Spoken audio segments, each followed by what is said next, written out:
donc une obligation pour les Nations Unies de veiller à ce que le gouvernement irakien remplisse parfaitement les obligations qu'il a contractées au regard des instruments protecteurs des droits de l'homme. Je citais il y a quelques instants notamment le pacte de 1966 relatif aux droits civils et politiques.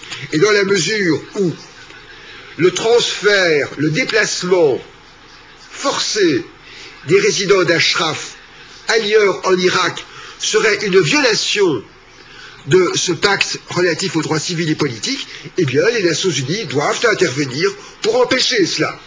Et je dirais que l'ensemble de la communauté internationale, l'ensemble des États ont aussi une obligation de veiller à assurer le respect correct des droits de l'homme parce que, tout simplement, dans la Charte des Nations Unies, dans la Déclaration universelle des droits de l'homme et dans bien d'autres instruments adoptés aux Nations Unies, on ne cesse de rappeler que les États ont l'obligation de veiller à la bonne application des droits les plus élémentaires de la personne.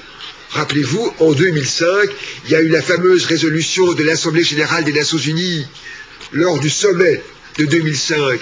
C'est la résolution 60/1, je la connais même par cœur, qui reconnaît, qui prévoit l'obligation de protéger, la fameuse obligation de protéger.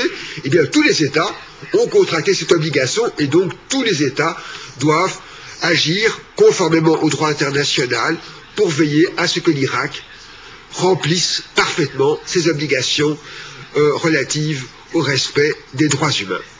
Je vous remercie pour votre attention et j'en terminerai ici cette présentation.